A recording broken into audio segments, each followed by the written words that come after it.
saan man kayo ng sulok ng mundo. I hope maayos ang kalagayan natin, no? Kumusta lahat at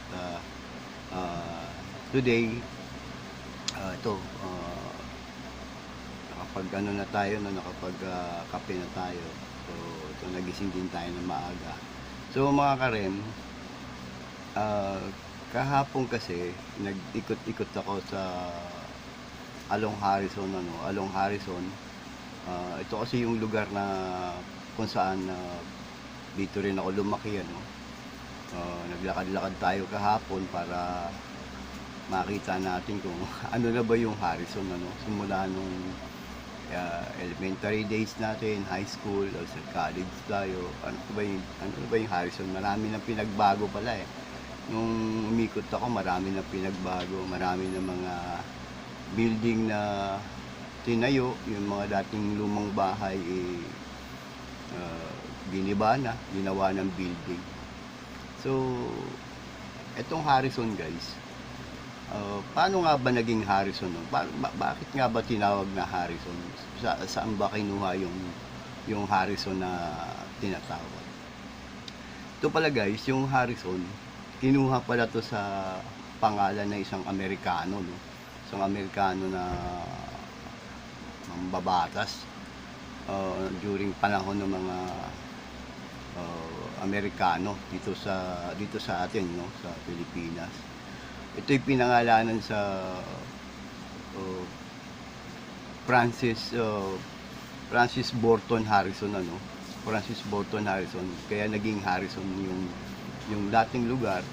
I think may iba pang pangalan before, and then ipinangalan nga to sa isang Amerikano na mambabatas. So dati kasi FB Harrison nga, yung Francis Burton Harrison Street. Itong Harrison na to guys, mayroong access sa Harrison papunta ng Manila, at yung kabilang dulo naman ito papunta naman ng Baclaran, Parañaque.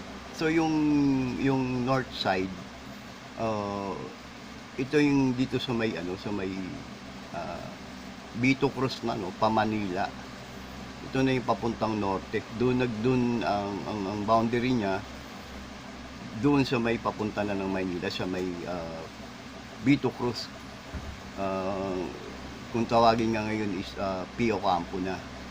So yung dito naman sa south, sa south naman, papunta ka naman ng south. Ang dulo naman ito guys ng Harrison, yung kahabaan ng Harrison ay is dito sa may EDSA, EDSA na, Baclaran na, Parañaque. So yun nga, nag-a-access yan ng dalawang yung dulot-dulo, north tsaka south. And then sa Pasay border naman ay nga yung nag-a-access din ito papunta ng Taft, nag-a-access din ito papunta ng Boulevard, So itong Harrison guys, marami nang pinagbago nung nag-ikot, yung si Francis Burton Harrison guys, ay isa siyang American Governor General dito sa ating Pilipinas, Siya yung kinatawa ng ibang bansa na Amerika dito sa ating lugar sa Pilipinas. From 1913 to 1921, dito siya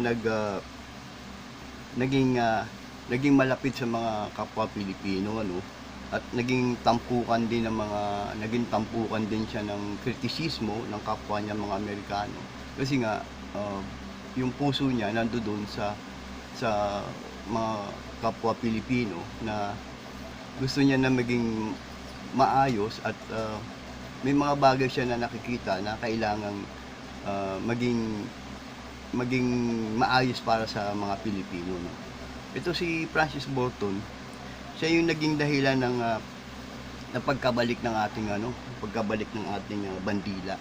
Kasi during that time, yung mga pananamerikano, pinagbawal kasi ang pag-display ng Philippine flag, at yun nga, ipinaglaban ito ni Francis Burton Harrison. Nagkaroon siya ng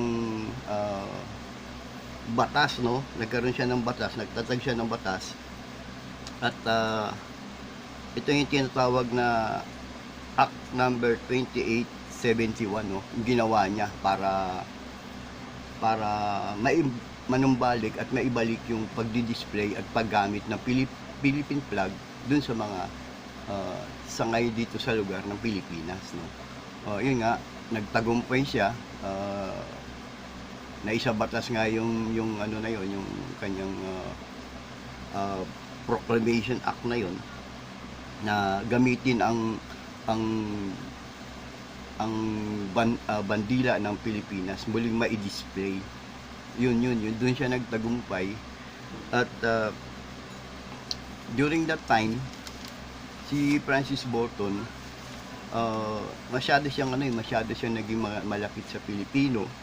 At yung nga, dahil doon naging napamahal sa mga Pilipino, hanggang sa yun, yung nagkaroon siya ng problema, no? Siguro sa edad na rin, nakabalik siya ng kanyang bansa. At yun nga, yung naging history naging history ng kung bakit yung Harrison tinawag na FB Harrison, Francis Bolton Harrison. Doon kinuha kasi siguro yung during panahon ng Kastila o Amerikano man, siguro may ibang other word pa yung yung Harrison na yan.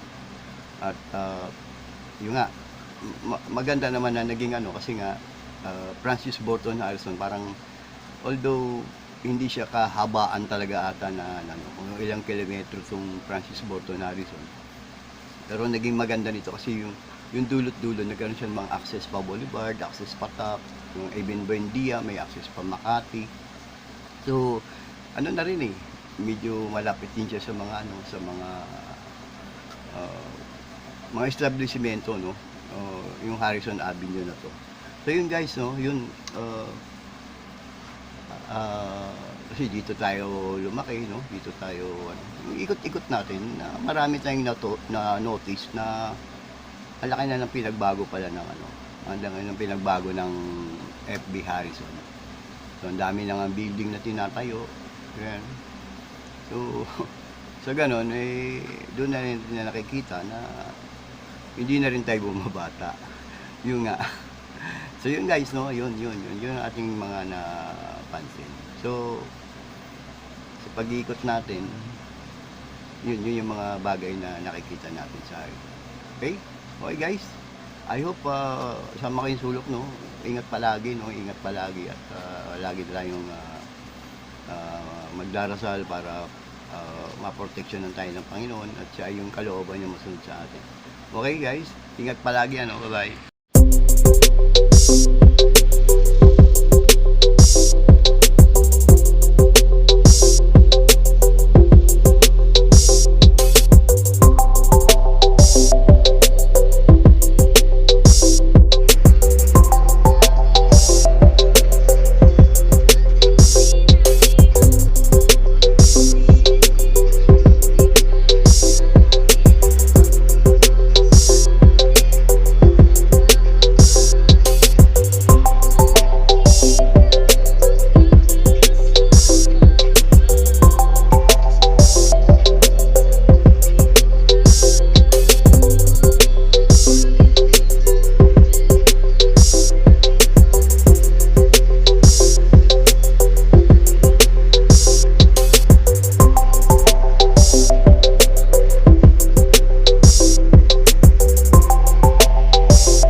So guys, ito yung kahabaan ng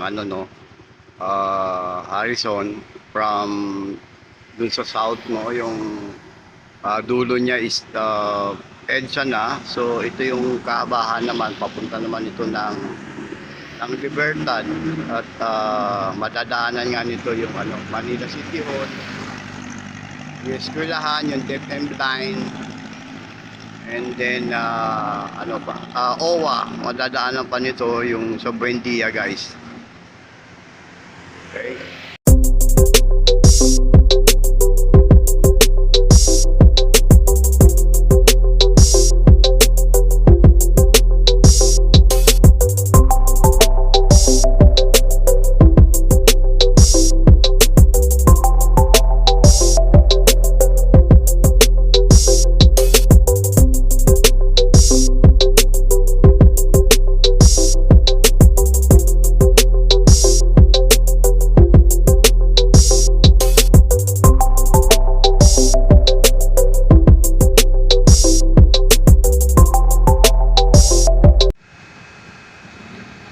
Ito po yung Arnaiz Avenue, no, yung stoplight na yun, yung kanto na yan, Arnaiz Avenue, formerly Libertad.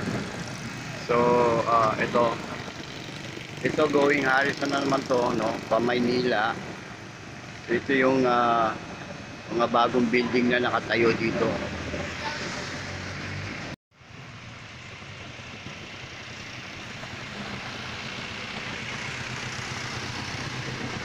So we have guys, no, yung ito yung Our Lady Tesoro, simbahan dito sa may Harrison. Ayan. Yung building na yon, yun naman yung OWA, no? OWA building sa may Buendia. So ito guys, yung church na to sa Harrison, nag-iisang katolikong church sa to rito. Pagkaalam ko. So yan, yung kahabaan ng Harrison guys, ayan, papunta ng Baclaran yan.